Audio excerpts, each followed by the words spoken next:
Support comes from the Missouri Forest Products Association, saluting Earth Day on April 22nd with an ongoing commitment to help offset carbon emissions with sustainable harvesting of Missouri forests. Details at choosewood.com. It's Wednesday, August 11th. This is The Gateway. I'm Wayne Pratt. Just as people need to find ways to cool off in the summer, so do livestock. And the past few years have been a struggle for farmers. In the summer, when it's going to be hotter and more humid, we need the best ventilation possible, and we need protection. We'll explore how farmers are keeping animals safe from the heat in just a few minutes. The St. Louis County Council has rejected an attempt to reinstate an indoor mask mandate in public areas. St. Louis Public Radio's Rachel Littman reports. A largely unmasked crowd burst into applause after the vote on the proposal from Maplewood Democrat Lisa Clancy. It would have required almost everyone over the age of 5 to wear a mask while indoors in a public space or on public transportation.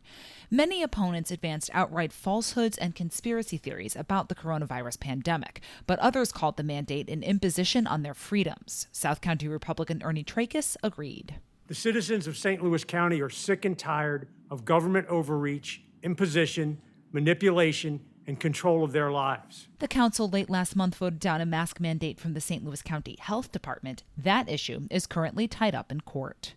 I'm Rachel Littman, St. Louis Public Radio. Some St. Louis music venues are requiring concertgoers to show proof of vaccination or a negative coronavirus test. Off-Broadway, the Pageant, and Del Mar Hall are some of the venues announcing those new guidelines. The requirements come as locations throughout the country are grappling with the rapid spread of the Delta variant and low vaccination rates. Patrick Hagan is managing partner for the Pageant and Del Mar Hall. He would like to see more venues impose such rules. This plan is hopefully not going to have to be in place very long on our part. We've got to be prepared to ride it out. He says the requirements are temporary but necessary to keep people safe until vaccination rates are higher. Many K-12 students will not be returning to the classroom again this year. School districts are offering in-person classes, but some parents want their children to continue learning online.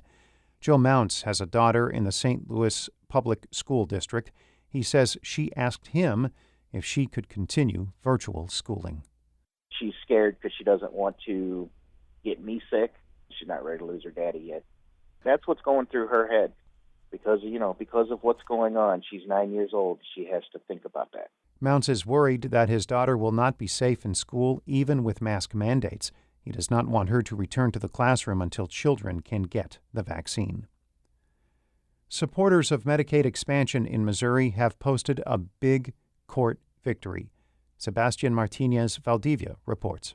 The state of Missouri cannot deny Medicaid applications from people who qualify under expanded eligibility. That's the final ruling of Cole County Circuit Judge John Beadham, whose injunction also forbids the state from imposing any additional burdens or restrictions on expansion enrollees. While the state asked last week for 2 more months to implement expansion, Beadham's order goes into effect immediately. Lowell Pearson is one of the attorneys representing the plaintiffs who sued for coverage. I'm sure that we will be monitoring the state's actions, and we will be, as will a lot of other people, but encouraging them to move as quickly as they can. Expansion offers Medicaid coverage to those making 138% of the federal poverty rate or less, roughly $17,700 for an individual. I'm Sebastian Martinez Valdivia. A roadside attraction to help eliminate non-native plants in Webster Groves is going away. An experiment involving goats grazing near the intersection of Kirkham and Elm Avenues is ending. The herd of nearly 40 has attracted several onlookers over the past week, including Webster Groves resident Bernita Forrest. I think the goats are just wonderful. They have done such great work with the hill up here. It's just a good thing. The city is expected to use goats in the future as one method to battle invasive plants. Officials hope to secure grants because a herd of goats has a price tag of roughly $1,000 an acre.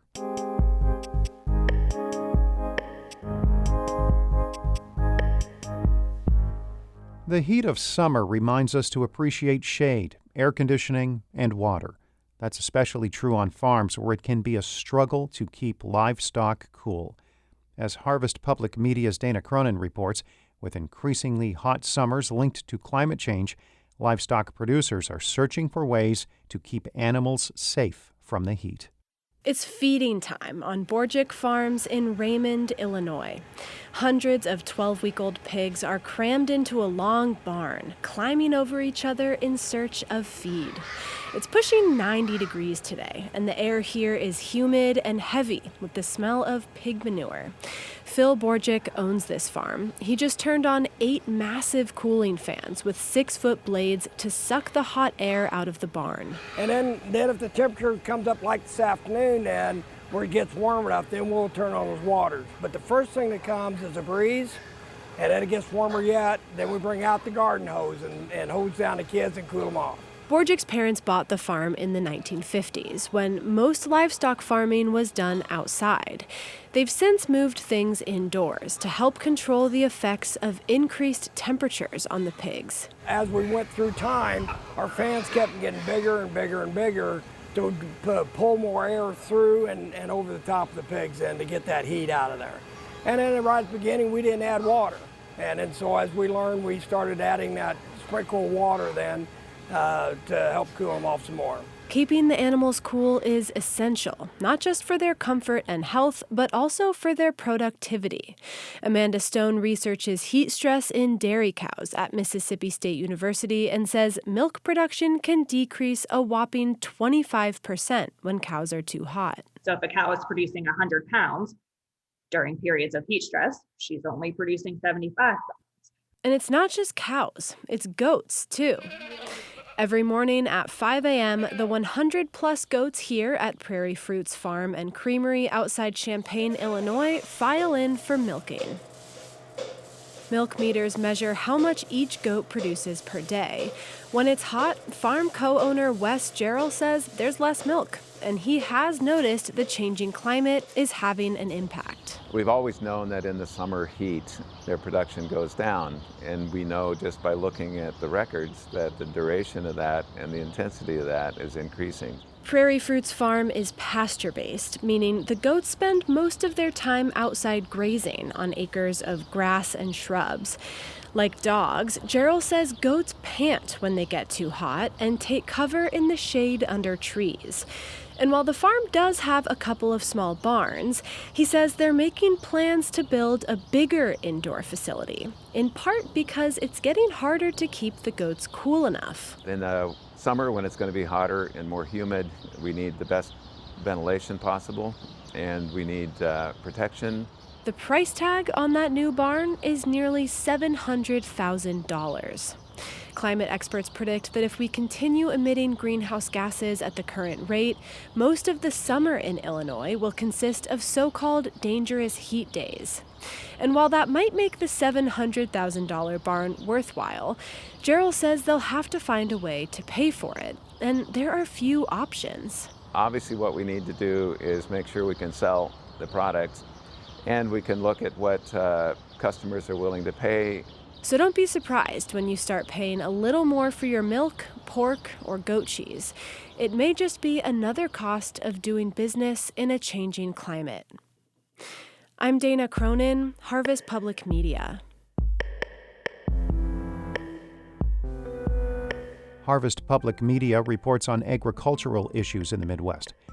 Shula Newman is the executive editor of St. Louis Public Radio, a listener-supported service of the University of Missouri-St. Louis. Music by Ryan McNeely of Adult Fur. I'm Wayne Pratt. This has been The Gateway.